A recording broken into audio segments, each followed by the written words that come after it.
The Andalusian Bridge, a reassessment of Moorish influence on the revitalization of medieval Europe. Abstract and introduction, the historiographical landscape.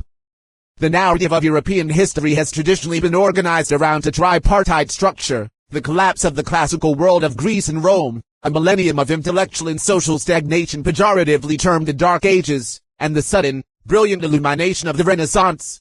This Eurocentric historiography, championed by Petrarch and solidified by Enlightenment thinkers, often excises a pivotal geographical and temporal locus, the Islamic Golden Age as it manifested in the Iberian Peninsula, a territory known to its rulers as Al-Andalus. The question of whether the Moors saved civilization is not merely a matter of historical trivia, but a fundamental inquiry into the mechanisms of cultural transmission and the origins of modernity. The assertion that the Moors invented civilization in Europe is historically inaccurate. The Greco-Roman foundations were laid centuries prior to the arrival of Islam. However, the proposition that they saved and revitalized it possesses substantial merit. Between the 8th and 15th centuries, while the Latin West suffered from demographic contraction, urbanization, and the catastrophic loss of classical literacy, the Islamic polities of Spain served as the guardians, incubators, and transmitters of advanced human knowledge. This report provides an exhaustive analysis of this phenomenon, rejecting simplistic binaries to explore the nuanced diffusion of hygiene, science, urban planning, and philosophy. By examining the preservation of intellectual heritage, the revolution in social mores, and the re-engineering of the European landscape, we construct a picture of a medieval Europe not merely saved but fundamentally restructured by its interaction with the Moorish South. To understand the magnitude of this contribution, one must first dismantle the prevailing myths surrounding the era. On one side stands the romanticized vision of La Convivencia, a utopia of tolerance where Muslims, Christians, and Jews lived in perfect harmony. On the other stands the Dark Age myth, which portrays pre-Moorish Europe as devoid of any culture. The reality, as indicated by recent scholarship, lies in the complex, often violent, yet intellectually fruitful friction between these civilizations. The Moors did not bring civilization to a vacuum, but they brought a specific type of civilization, urban, literate, and scientifically empirical, that the ruralized feudal West had largely forgotten. Defining the Moor: ethnicity, identity, and social stratification. Before assessing the contributions of this civilization, it is imperative to define the terminology, which is often shrouded in ambiguity and racial anachronism. The term Moor is a European exonym, derived from the Latin Moris, originally referring to the inhabitants of the Roman province of Mauritania, encompassing modern Morocco and Algeria. In the context of medieval Spain, Moor became a catch-all term used by Christian chroniclers to describe the Muslim population of Al-Andalus, regardless of their specific ethnic or geographic origins. The demographic reality of Al-Andalus was far more complex than the monolithic label suggests. The Moors were a multi-ethnic coalition comprising three distinct strata. The Arab elite, arriving from the Levant and the Arabian Peninsula, this group formed the political aristocracy. They brought with them the lineage of the Prophet, the Arabic language, and the sophisticated court culture of Damascus and later Baghdad. Although numerically small, their cultural hegemony established the framework of Andalusian civilization. The Berbers, Amazi, indigenous to North Africa, the Berbers comprised the bulk of the invading armies in 711 AD. They were the demographic engine of the conquest and later formed the backbone of the Almoravid and Almohad dynasties that ruled the peninsula in the 11th and 12th centuries. Their relationship with the Arab elite was often fraught with tension, leading to internal conflicts that shaped the political volatility of Al-Andalus. The Muwalidun, perhaps the most overlooked demographic, these were native Iberian Christians, Visigoths and Hispano-Romans, who converted to Islam. By the 10th century, these indigenous European converts likely formed the majority of the Muslim population. Thus, the Moorish civilization was not entirely an alien imposition but a syncretic, indigenous European culture operating within an Islamic intellectual and religious framework. Understanding this stratification is crucial because it refutes the notion of the Moors as a monolithic other. The civilization they built was a fusion of Roman infrastructure, Visigothic durability, Arab poetry, and Berber vitality, all synthesized under the banner of Islam. Part 1. The Intellectual Rescue, Guardians of the Ancient Word. The most enduring contribution of Moorish Spain to Western civilization was its role as a bridge for intellectual transmission. Following the collapse of the Western Roman Empire in 476 AD, the knowledge of Greek, the language of philosophy, medicine, and high science, essentially vanished from Western Europe. The Latin West retained only a few simplified handbooks and the theological works of the Church Fathers, while the vast corpus of Aristotle, Plato, Ptolemy, Euclid, and Galen was lost to the European mind. The trajectory of texts, Byzantium, Baghdad, and the limits of preservation. Historiographical debates often center on whether the Byzantine Empire or the Arabs deserve the credit for preserving Greek thought.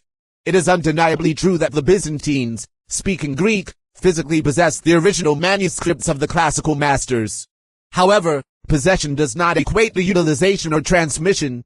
While the Byzantines preserved the texts in a static sense, the intellectual dynamism required to process, critique, and expand upon them had shifted to the Islamic world. The Abbasid Caliphate in Baghdad initiated the translation movement, Harakat al-Tarjama, between the 8th and 10th centuries, a state-sponsored effort to translate the entire canon of Greek rationality into Arabic. This movement was not merely an act of archiving. It was an act of intellectual appropriation. Arabic scholars did not just translate Aristotle. They interrogated him. They wrote extensive commentaries that reconciled Aristotelian logic with monotheistic faith, a process that would later prove vital for Christian theologians like Thomas Aquinas. The Byzantine Empire, largely isolated from the Latin West by religious schism and political hostility, was unable to transfer this knowledge directly to Europe during the early medieval period. Western scholars viewed the schismatic Greeks with suspicion. In contrast, the barrier between Christian Europe and Islamic Spain was permeable. Jewish scholars and Mozarabs, Christians living under Muslim rule, moved easily between the two worlds, acting as the necessary intermediaries. Europe eventually received the Greek corpus not directly from Athens or Constantinople, but via the circuitous route of Baghdad, Cairo, and finally Cordoba. The Library of Cordoba, a quantitative disparity.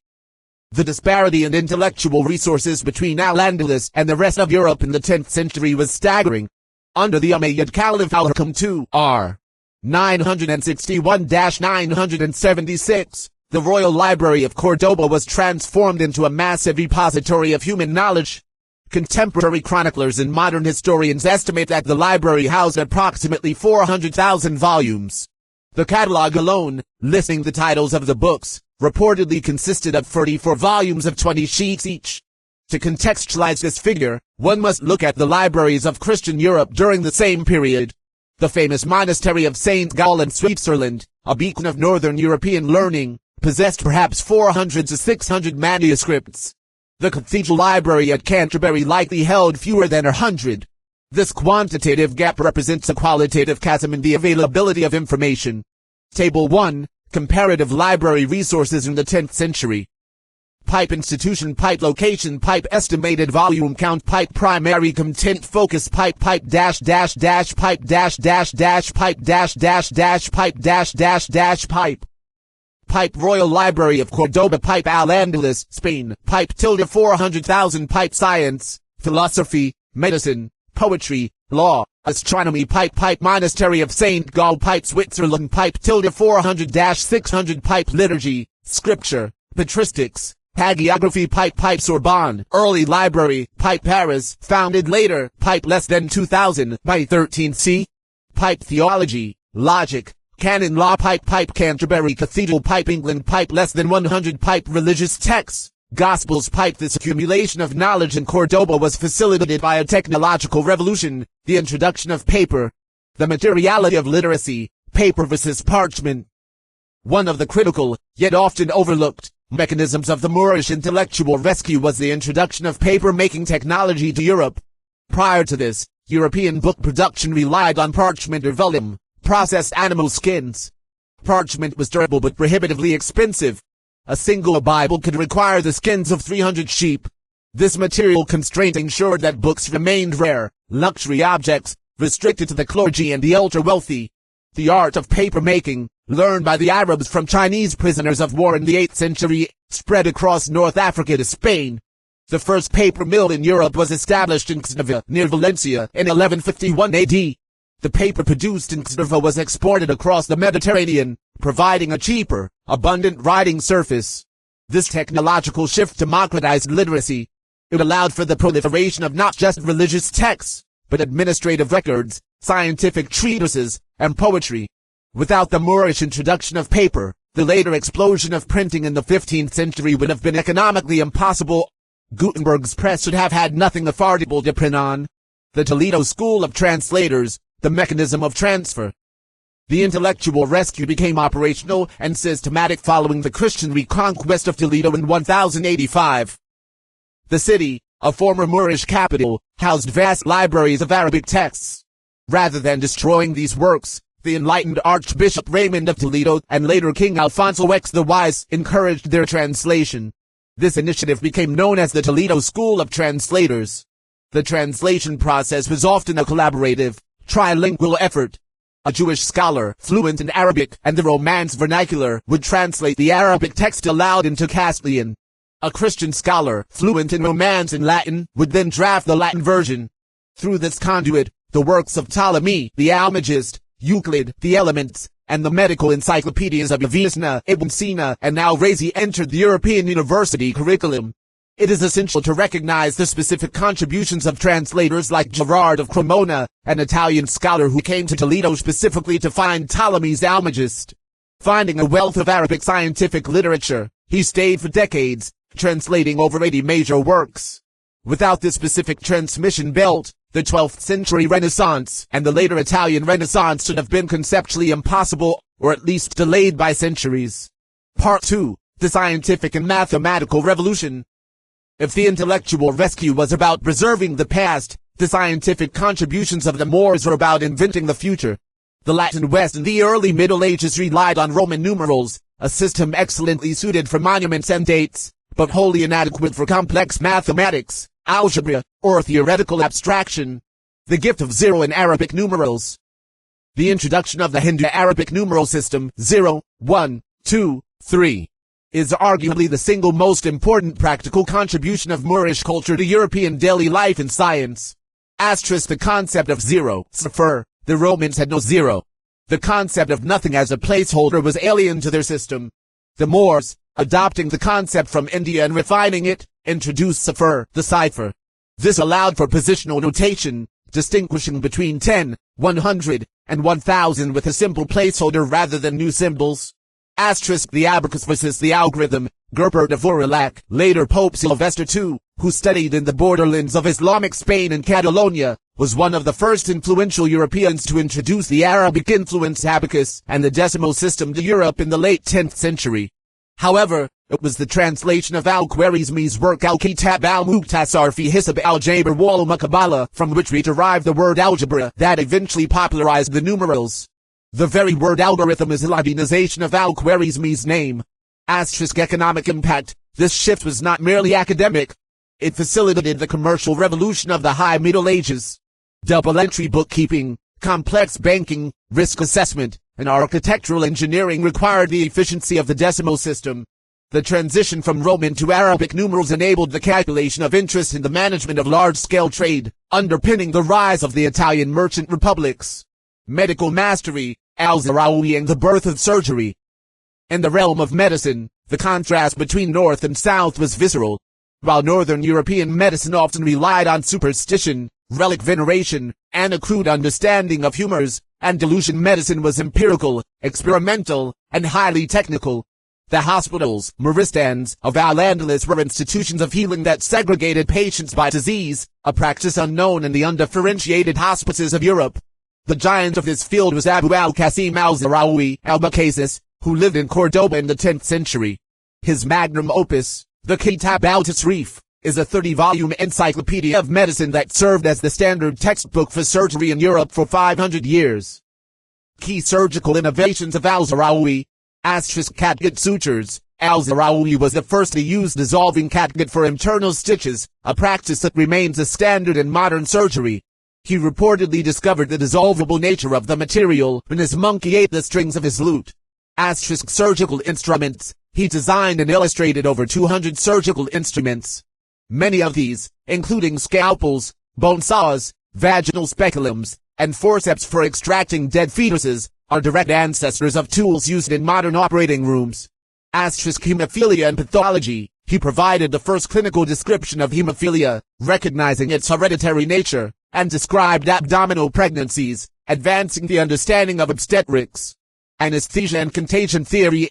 While the claim that Moors discovered germ theory in the modern microscopic sense is an exaggeration, they held advanced theories of contagion that predated European understanding by centuries. During the Black Death in the 14th century, while many Europeans viewed the plague as divine punishment, Andalusian scholars like Ibn Khattab and Ibn al-Khatib in Granada argued for contagion.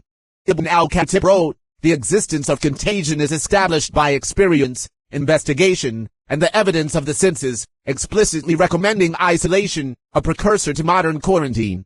Regarding anesthesia, Moorish physicians utilized the sponge, the somnifera, sleeping sponge. This sponge was soaked in a solution of dissolved opium, mandrake, and henbane, then dried. When needed, it was moistened and placed over the patient's nose and mouth to induce a deep sleep. This allowed for pain management during the complex surgeries al-Zarawi performed, a level of sedation that was largely lost to Europe until the rediscovery of chemical anesthetics in the 19th century. Astronomy and the astrolabe. The Moors introduced and refined the astrolabe, a sophisticated analog computer used for determining latitude, time, and the position of celestial bodies. While the Greeks invented the concept, Andalusian astronomers like Al-Zarqil perfected the instrument, creating the universal astrolabe which could be used at any latitude. This was not merely a scientific curiosity, it was the prerequisite technology for the age of exploration. The Toledo tables, astronomical data compiled by Al-Zarqil, were used by navigators for centuries. Portuguese explorers, who would eventually circumnavigate Africa and open the trade routes to India, relied heavily on the nautical tools and mathematical tables developed by their Moorish predecessors. Without the Andalusian astrolabe, the voyages of Columbus and da Gama would have been navigationally impossible. Part 3, Hygiene and the Civilization of Daily Life. Perhaps the most visible contrast between Al-Andalus and the rest of Europe was in the sensory experience of daily life. The concept of civilized living, encompassing hygiene, fashion, dining, and social etiquette, was radically overhauled by Moorish influence, personified by the figure of Zariab. Zariab, the arbiter of taste. Abu al-Hasan Ali ibn Nafi, known as Zariab, the Blackbird, arrived in Cordoba from Baghdad in 822 AD after fleeing court intrigues in the Abbasid capital. He is often described as a cultural phenomenon, or the Steve Jobs of the 9th century, a man who single-handedly upgraded the lifestyle of the Andalusian elite, which then filtered down to the populace and eventually to the rest of Europe. Zariab's innovations in cultural reforms. Dining etiquette. Before Zariab, food in Europe was often served all at once in a chaotic pile on bare tables. Zariab introduced the refined three-course meal structure, soup first, followed by a main course of meat or fish, and concluding with a sweet dessert. This structure remains the standard in Western dining to this day. He also introduced the use of leather tablecloths to facilitate cleaning. Glassware. He popularized the use of crystal glasses over heavy gold or silver goblets. Crystal was not only more aesthetically pleasing but also hygienic, as it did not retain odors or metallic tastes and could be cleaned more effectively. Fashion. Zariab established the concept of seasonal clothing, wearing white or light silk fabrics in summer to reflect heat, and dark, heavy wools and furs in winter. He also influenced grooming trends, introducing short hairstyles for men, leaving the neck and ears free, and the shaving of beards, a departure from the long hair and beards common among the Visigoths. Personal hygiene. He is credited with inventing an early form of deodorant, prototypes using alum and crushed scents, and unpleasant-tasting toothpaste. He promoted twice daily bathing, a radical concept in Europe where bathing was often infrequent. While some modern historians debate whether Zariab personally invented all these items or merely popularized practices already present in the Abbasid East, his role as a vector of cultural refinement is undisputed. He serves as a symbol of the Baghdadification of the West, the moment Spain stopped being a frontier backwater and became a cultural exporter. The culture of the hammam. The Moorish emphasis on water and cleanliness was religious in origin, the requirement for wudu or ablution before prayer, but social in practice. Cordoba boasted hundreds, some sources say up to 900, of public baths or hammams. In contrast, contemporary Christian clergy often viewed public bathing with suspicion. It was associated with the debauchery of the late Roman Empire with vanity. The odor of sanctity, the idea that holiness was incompatible with worldly grooming, prevailed in some ascetic circles. The Moors reintroduced the Roman concept of the bathhouse, but refined it with running water, avoiding the stagnant pools of Roman baths and steam, creating a distinct social institution. The hammam was a social equalizer and a center of civic life, similar to a modern club or community center. When the Christians eventually reconquered these cities, one of their first acts was often to close or destroy the baths, viewing them as centers of conspiracy and Islamic ritual, a tragic regression in public health that took centuries to reverse. Archaeological remains of these baths, such as the Khalifa baths in Cordoba, testify to their sophisticated heating systems and architectural beauty. Part IV, Urban Planning and the Ornament of the World. The phrase "the ornament of the world" was used by the German nun Hroswitha of Gandersheim to describe Cordoba in the 10th century. The description was apartment. While Paris and London were largely unpaved, muddy settlements with populations hovering around 20,000, Cordoba was a true metropolis.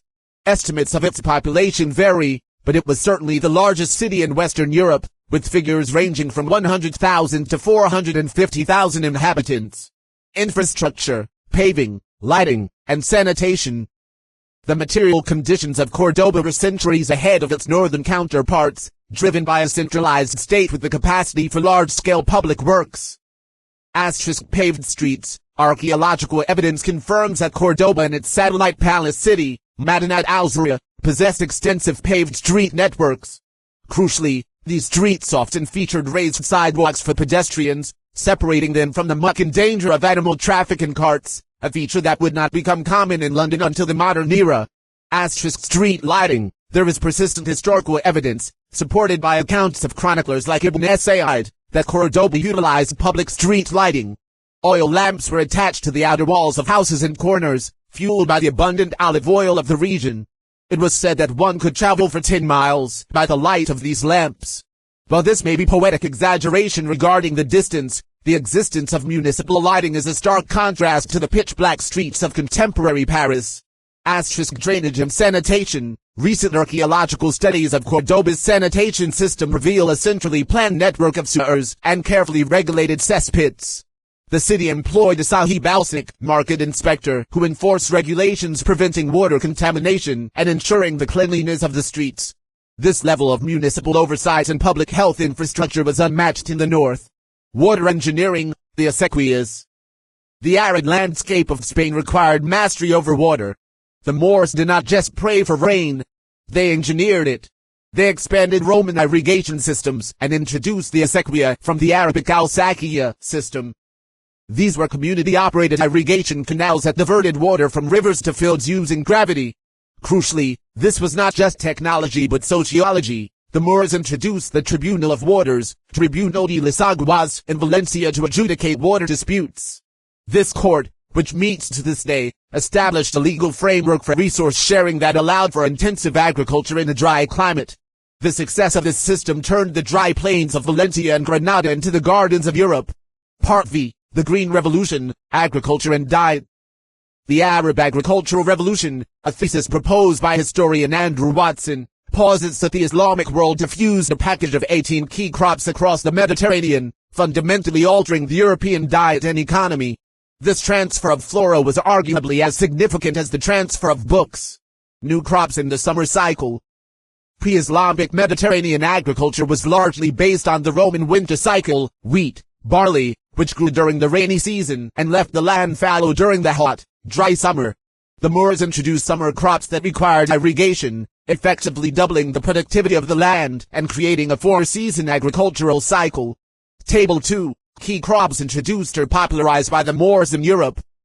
Pipe crop. Pipe origin. Pipe economic and culinary impact on Europe. Pipe pipe dash dash dash pipe dash dash dash pipe dash dash dash pipe. Pipe rice. Arrows from Al-Ruz. Pipe India. Persia. Pipe transformed the wetlands of Valencia. Basis for paella. Staple carbohydrate. Pipe sugarcane. Azucar from Al-Sukkar. Pipe India. Pipe created the first European sugar industry. Montreal, Granada. Revolutionized preservation and diet. Pipe cotton. Al-Gadon from Al-Qutn. Pipe India. Pipe kickstarted the textile industry in the region. Provided a lighter alternative to wool linen. Pipe citrus. Oranges, lemons. Pipe East Asia. Pipe major source of vitamins. Transformed the landscape of Seville and Valencia. Ornamental and agricultural. Pipe hard wheat. Pipe Africa East. Pipe allowed for the production of pasta and couscous. Offered longer storage life than soft wheat. pipe vegetables, pipe various pipe introduced artichokes, alcachofa, spinach, espinaca, aubergines, eggplant, berenjena, and asparagus. Pipe economic impact and the plantation model. The introduction of these crops had profound economic ripple effects. Sugarcane and cotton are cash crops that require capital investment, irrigation infrastructure, and intensive labor. The Moors established the first sugar refineries in Europe in cities like Motril and Granada. This development has a darker historical resonance. When the Spanish and Portuguese later colonized the Americas, they essentially transplanted the plantation system, sugarcane, irrigation techniques, and the labor models developed in Al-Andalus across the Atlantic. The Green Revolution of the Moors thus laid the blueprint for the Atlantic economy of the 16th century. Culinary legacy. The impact on the European diet was permanent. Medieval European cookbooks, such as the Catalan Libro di Sant Sovi 1324 and the English form of Curie 1390, show clear Andalusian influence. They feature recipes using sugar, rice, almond milk, and saffron, ingredients that were signatures of Moorish cuisine. The very concept of dessert as a separate sweet course, and the use of almond-based confectionaries, marzipan, nougat, are direct inheritances from the Arab Andalusian kitchen. Part 6. Education and the question of the university. A common claim in popular histories is that the Moors had 17 universities, while Europe had only 2. This assertion requires nuanced academic scrutiny. The European University, the Universitas, was a specific legal corporation of students and masters, a guild structure that originated in Bologna and Paris in the 12th century. The Islamic world utilized the madrasa and the mosque school, which operated under different legal and charitable trust, waqf, structures. Structural distinctions and educational superiority. While structurally different, the educational ecosystem of Al-Andalus was vastly superior in terms of accessibility, literacy, and breadth of subject matter during the 10th and 11th centuries. The madrasa, institutions like the Madrasa of Granada, founded by Yusuf I in 1339, provided higher education in law, theology, mathematics, and medicine. Unlike the early European universities, which often focused heavily on theology and canon law, the Andalusian curriculum integrated the rational sciences, ulum al-aqliya, alongside religious sciences. The University of Al-Qarawiyyin, founded in Fez, Morocco, in 859 AD by a wealthy woman, Fatima al-Fihri, this institution is recognized by UNESCO and Guinness World Records as the oldest continuously operating degree-granting institution in the world. Both geographically and the Maghreb, it was culturally integrated with Andalusian scholarship, serving as a model for the intellectual centers of Spain. Literacy. Literacy in Al-Andalus was not universal, a modern exaggeration, but it was significantly higher than in the Latin West. The presence of paper meant that merchants, soldiers, and civil servants could read and write for practical purposes, whereas Charlemagne himself struggled to learn to write late in life. The claim of 17 universities is likely a conflation of major madrasas and mosque schools in cities like Cordoba, Seville, Toledo, Malaga, Granada, and Almeria. While they were not universities in the strict Latin legal sense, they were centers of higher learning that far outstripped their northern counterparts in terms of library resources and scientific output. Part 7. Linguistic fossils, the evidence in language. If archaeology and texts were to vanish, the evidence of the Moorish revitalization of Europe would remain embedded in the languages of the continent. Spanish, Castilian, and Portuguese are heavily stratified with Arabic loanwords, which serve as linguistic fossils mapping the specific contributions of the Moors. The prefix al, the Arabic definite article, is the definitive marker of this heritage. Table 3. Linguistic evidence of technological and cultural transfer. Pipe domain, pipe Arabic loanword, Spanish, pipe English derivative, pipe significance of transfer, pipe dash dash dash pipe dash dash dash pipe dash dash dash pipe dash dash dash pipe. Pipe science, pipe alchemy / chemistry, pipe the shift from philosophy to experimental method. Pipe mathematics, pipe algebra, pipe the method of restoring broken parts. Solving for X, pipe administration, pipe al-wazir, al-ghassil, pipe vizier, pipe the introduction of complex bureaucratic statecraft. Pipe water, pipe alberca, pipe technology for water storage in pools. Pipe construction, pipe albanil, pipe masonry techniques, adobe, tile work. Pipe trade, pipe diwan, adana, pipe duan, customs, pipe fiscal organization and taxation systems. pipe agriculture, pipe alzite, aceite, pipe oil, olive, pipe intensive olive cultivation and processing. Pipe agriculture, pipe al-kursuf, alcachofa, pipe artichoke, pipe introduction of new dietary staples. Pipe. These words are not random. They cluster around areas of high culture, science, administration, and advanced agriculture, proving that the Moors provided the vocabulary for civilized life where the Latin terms had either been lost or were insufficient. Conclusion: the guardians of the flame. Did the Moors invent civilization? No. The foundations of logic, geometry, and medicine were laid by the Greeks. The foundations of law and aqueducts by the Romans. The foundations of irrigation by the Persians. However, the civilization of Al-Andalus was not a mere museum of these past glories. It was a dynamic laboratory. The Moors took the static knowledge of the ancients and animated it with new observations, new technologies, paper, astrolabe, numerals, and a social culture that valued hygiene, literacy, and cosmopolitanism. They did not merely hold the Greek texts for the West. They refined them, corrected them, and expanded them. When the Dark Ages blanketed Northern Europe in a fog of subsistence living and intellectual contraction, the fires of civilization were kept burning in Cordoba, Toledo, and Granada. The Moors served as the essential bridge over the chasm of the early Middle Ages. Asterisk: without their translations, the Renaissance lacks its core texts. Asterisk: without their mathematics, the commercial revolution and the age of exploration lacked their tools. Asterisk: without their agriculture, the European diet lacks its diversity and caloric security.